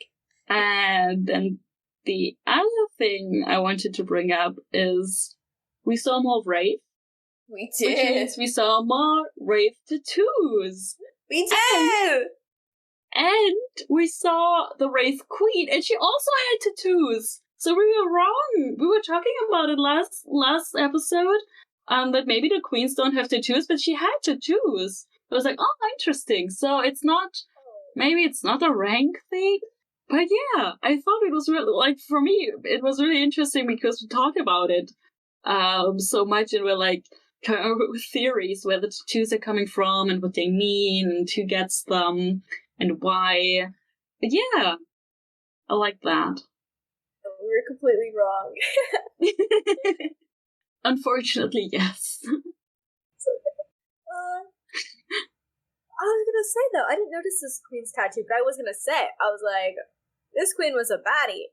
This queen was Miss Slayful. Her gorgeous, long white hair. She had a little middle part, too. And then she had a black fit. I love her black dress. I was like, wow. I was like, that is... You went to a great Hot Topic in space. Yeah. Send me the address. And any woman that... Not any woman, but, any queen that can bring John Shepard to his knees is Yep. She did it for the girls and the gays. Thank you. She did it for the people! John Shepard on his knees, supremacy! Yeah, this is true. Raise the roof. What about that man? It compels them all. It compels us all. Yeah. So I was like, oh, I hope this doesn't awaken anything in me. Too late. No, I was gonna say, you're just a liar if you don't find John Shepard attractive. I don't believe you. Depends on the situation. Depends on the situation. When he's on his knees, yes. It's hard to deny. Yeah. Even if it's just a fleeting moment of attraction, that's fine. I'll take that. I will say, though, again, I just really appreciate, the emphasis on team this episode. Whether it's Elizabeth worrying about the team, whether it's John worrying about the team, whether it's the team scenes. I love that scene of them talking while Ronnie's fiddling with the crystal thing. And they're all, trying to come up with a plan. And it's just, not working. More of that. I just love more team scenes. More silly team scenes. Yes. Agreed. Yeah, it was very about team, this episode. Not just, our team, our one, but also, Ford and, his former team and his new team, or, family, whatever you want to call it. Mm-hmm. So it was, I feel like the grand theme of this episode was team. Yes, I agree. I love that. And our team. Pose for the invisible cameras that you guys don't see. Shall we pass it on over to Ash for the Bechdel test? Shall we? Oh dear. I have a bad feeling about this one. This season is doing terribly. No. Because like usually for me it's usually I watch the episode, and when the Bechdel test, like when the episode passes the Bechdel test, I note it down. But when I'm in the end of the episode and like I finish up my notes, I'm like, oh, Bechdel test. And I try to remember, and for the last few episodes there was never anything there. Nope. And then sometimes when I'm really unsure, I just go back through the transcript. But like these days, I don't even bother, because like I just try to remember the scenes that happened and when there were two women in the same scene, and it's just no. Sorry, when was the last time it passed? Oh, good question. Oh, so instinct, I wrote pass-ish. Oh yeah, because Elia and Teyla scene. And yeah. Right. Oh, condemned passed. It did? Did? Yeah. Oh, right, because there's like an assistant, right? And she talks to... Oh, yeah. Oh yeah. Intruder passed. Oi, Intruder. That's like the beginning of the season. This is 3 episodes so far. 3 out of 10. Episode 10. Yeah, episode 10. 3 out of 10. That's failing. That's a failing grade. Yeah. So far. Horrific. Oh, Siege Part 3 passed, I think. Still failing. Yep. Oh dear. No offense. It's a shit, like, season. Not even from that perspective as well, but also, like, SG-1. Because, you know, that bitch is impacted passing the Bechdel test. Oh, yeah. Sam and Bella are in one episode together that season. And Sam and Dr. Lamb don't ever talk, or Dr. whatever her name is. No. True.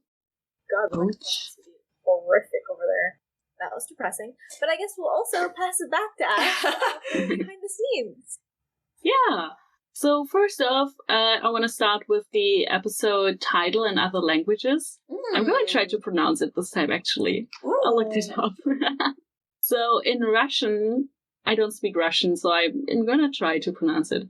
It's Izgoy, and it means the outcast. Ooh, I like that one. In German, it's Die verlorenen Männer, which means the lost men. So it's almost the same, but not quite. And in French, it's L'Union fait la force, première partie, and it means United We Stand, part 1. Interesting. Oh, different. It kind of coincides with our idea of like the team being our thesis statement for this episode. Interesting. I like it. Then I've got a few things from the audio commentary. So the first scene in this episode, the conversation was initially supposed to be about the A-team and who would be who, like, of the AR one, but it was cut for some reason, or it was just like changed.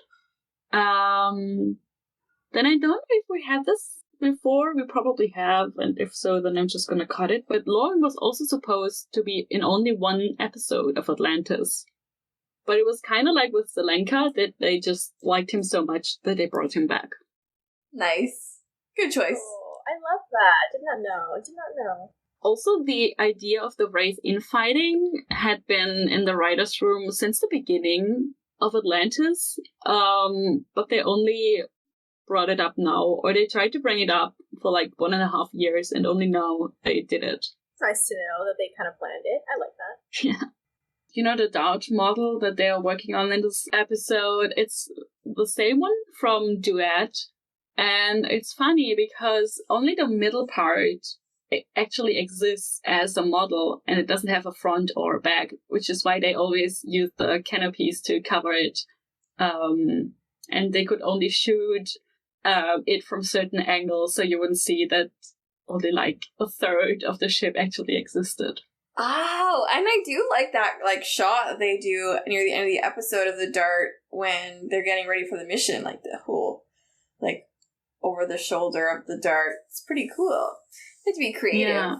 This is pretty much a side note, but I was surprised to hear that. Martin Garrow, who wrote this episode, said that Joe and David have nice chemistry on camera, especially in the scene in the field, and he said there was a sort of warmth between them.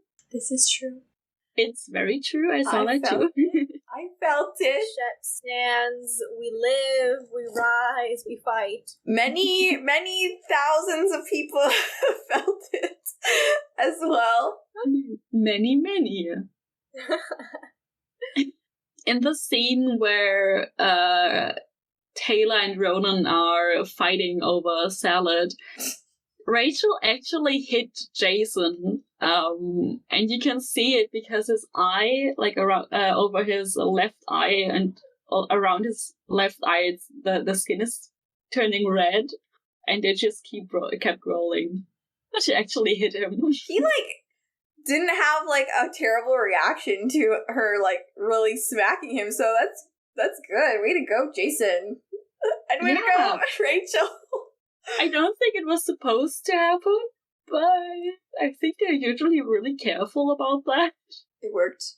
The premise for this episode is pretty much like that of the movie Independence Day. In both, an alien ship piloted by human flies into a mothership to plant explosives. There are various similarities between the two, such as a human pilot being exposed to the aliens and the mission going wrong. Also, the interior of the Hive ship's docking area is very reminiscent of the interior of the alien mothership in the film. Another movie homage. Yeah. It's funny.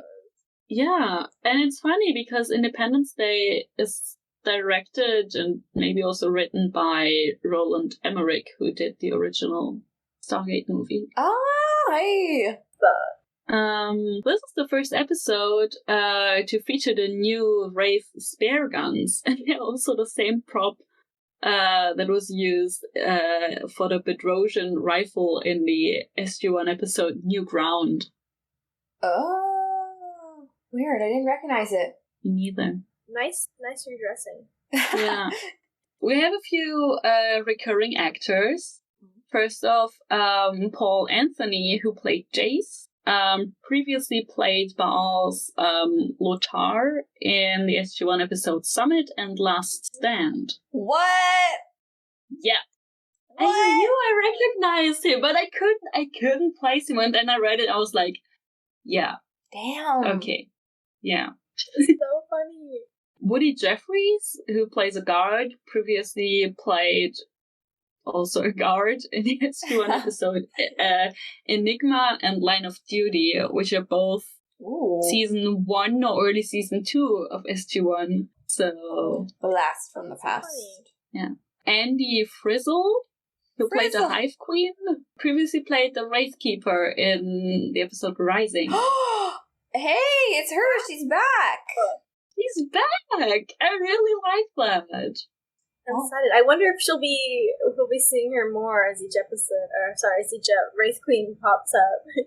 Yeah, that would be cool. I like her. I like the Wraith Keeper, and I don't remember the Hive, the episode, and I haven't watched it yet for the podcast, but I'm very curious about her. And then, of course, our buddy James Lafazanos plays the Wraith Commander. Of course, he's back. He is. I got a bit interested in him, and I tried to research him a bit. And I don't know if you want to hear it. I want to hear it. Okay. The James lore. There's a sentence that I found that just cracked me up. It's from StargateFandom.com. And it says, James Lafazanos is known for portraying many of the Wraith commanders that are featured in Stargate Atlantis. In real life, he's actually a vegetarian. Wow. That was the only info on him. There was nothing else. That was all. That's I was all? like, what? I mean, damn. Okay. Yeah. The irony. Yeah, but according to the companion interview from 2021, he's actually vegan now. So Oh, okay, upgraded. Yeah. Then they said on the audio commentary, they said that he's actually a comedian. So he used to. Maybe I should say there's not a lot of info about him on the World Wide Web. There are a few recent things from the Dial the Gate podcast, or not podcast, but interview series, and this interview with the companion. But otherwise, like, okay, I went on his Wikipedia and there was like almost nothing. His filmography was like Atlantis and 2 other titles, and was like, what has this guy been doing? And I haven't completely figured it out what he's been doing for the last 15 years. No, he appeared on The Expanse, I think. Yeah. So, when he auditioned for the part of the Wraith commander, I don't remember which one was the first, but he took part, like, he actually really tried to get into the mindset of, like, these alien vampires, because that's all that he got, of all the information he got about the part, that they are alien vampires.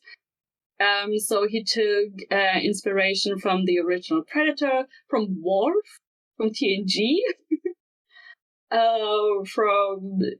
and a bunch of different vampire movies or works, like Jeff Goldblum's Transylvania from 85, and also the original Interview with a Vampire. And he wanted to play them kind of reptilian. Apparently he was, Apparently he was asked to do a different approach as well during the casting, but they eventually just cast him right away. So after that, because I guess he stood out. I think he had a really hard time on set sometimes, because he was always in makeup, and sometimes for 14 or 15 hours at a time. And people didn't really know who he was without the makeup. So he sometimes had to reintroduce himself to even, like, higher up people, because they just didn't know who he was. Oh. Yeah, he was very invested in the characters, and he tried to give every wraith their own spin or their own personality. So for him, they were all different, and yeah, that's commitment, I'm gonna say. But unfortunately, he doesn't know what the tattoos mean. Darn! Yeah. Come on, James. If anyone would know, it would be you. I do. Backstory. I appreciate that he was the original Wraith enjoyer. Like, he really was. Yeah. I like that. Yeah, truly. Shout out to our king. Wraith King. Great job in making each one honestly feel different too. Like, even like just subtle differences, like, I don't know, I feel like they do all seem very different. And the fact that he had to go through like 14, 15-hour sets, like, that's crazy. So you know what? Shout out, James. We see you, King. We'll continue to shout you out. Yeah. Unfortunately, I think he leaves the show after season 2. Oh no! Yeah. Why? I wonder why. Makeup stuff is tough. That's why. There's a quote that I want to read about how he thinks about the Wraith. The quote: "I'd like to think there was one enlightened Wraith that started giving teachings like the Buddha or something and said, you know what? We don't have to feed on humans. We can find other forms of energy to sustain us." And he started guiding the Wraith to lead a more mindful existence. So he actually...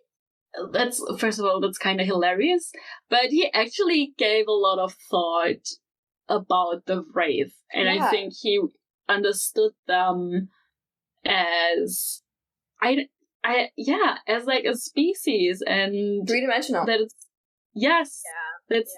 it's not all black and white, and just because they are the villains from like the main cast, they have culture, they have language, they are 3-dimensional. And I thought it was really cool. He also said that his favorite role was Steve For one. Yeah. Because he didn't die right away. Steve was iconic as well. His line was pretty metal. I used it in the set once. Yeah. I like Steve. I was like, maybe this is why, like, the Wraith get less interesting. Maybe. On, honestly. Because I feel like the early, everyone always remembers, like, Steve, Bob, like, literally, like, all the little ones. And then you get to a point where I feel like I literally cannot name a single. I can't even, like, picture what the Wraith looked like after season 4. Yeah, except Todd. Yeah, but, like, everyone else, I'm like, who? So he said that he also got really well along with Rainbow on set during the first season. I mean, I guess during the second one as well, but then, yeah. Maybe Rainbow got to see, like, through the latex. Yeah. And this one, I really hope this happens. Because he wrote a sci-fi comedy script. And he's trying to, like, or he's pitching it to people, and he's trying for it to get picked up, and then he wants to direct it. And I'm so hoping that it happens, because comedy and sci-fi are my 2 favorite genres. And I love it so much. I love The Orville. I love Star Trek Lower Decks. I generally love, like, humor in, like Stargate is... It has humor, but it's not comedy, you know? And I really love comedy in sci-fi. So I really, really hope this is gonna happen. Someone I kind of give him a started chance. Yeah, I know. I need it. Yeah, that's our buddy James Lafazanos. We appreciate him. He makes the Wraith, I think, much more interesting. Gives them, I don't know, not agency, but like brings them to life, I guess. Gives them a face or faces. That's true. Clever. Yeah. Well, thank you for that, Ash. Shout out to James. And next we go back to Tor for the fic rec corner. No. We are going to save our fic rec corner for next time, as it is a 2-parter. So I figured, all the things that follow the theme of this episode kind of follow the theme of next episode too. So it'll be an extra big fic corner next time. Yeah. And so, should we talk about the polls then for this last episode that we did? We posted a poll on Spotify, which again, you can totally vote on our Spotify polls on each episode. They open for about 2 weeks. And so you know, early bird gets the worm. Go ahead and vote, and then we'll talk about the polls here. And so we posted conversion, and the question of the week was Bug John, smash or pass? And it was 100% yes, baby. We see y'all, monster fuckers. We see y'all. We see y'all. And we love y'all. Yes. One of us. Yeah. Also, I think who's gonna say no to Bug John? Crazy people. Teyla.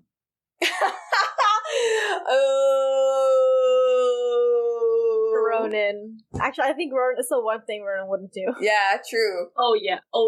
He's like, Bug John's an asshole. Yeah. Oh, and then, really quick, before we end this episode, it is time for us to give a rating. Oh. Which is a hard one, because it is a part 1. It's the build-up. This is hard. This is hard. I want to say, 7.5 or 8. I can't decide which one I want to say. Just because, I'm knocking points for the whole Teyla thing. Mostly the Teyla thing. Yeah. I'm just mad about that. Yeah. But, everything else I really enjoyed in the episode. The team stuff was fun. Elizabeth was fun. And Lorne. I like the gray area that Ford's character seems to be operating in right now, where it's kind of left up to interpretation, what his motivations are. Yeah, I like it. I agree with Tor. It's a very hard episode to sort of rate, and I would sort of put it in like a 7.5/8 kind of category. I can't pick between the two, sorry. And again, I agree with everything that Tor said. Good episode. Things I liked, things I didn't like. All I will say is justice for Ford and Teyla. Yes. Yep. Yes. Agreed. Yes. I think I'm gonna go a little bit higher and say 8.5, or I'm between 8 and 8.5, because I enjoyed this episode, and I enjoyed it a lot more than I expected. I think that's why my rating is so high. But yeah, big minus for Teyla. But yeah, overall, I thought it was a great episode. Well, we made it to episode 10 at the midway point of season 2. What the heck? Oh my gosh. Mid-season wrap up soon. How did this happen? Mid-season wrap up soon.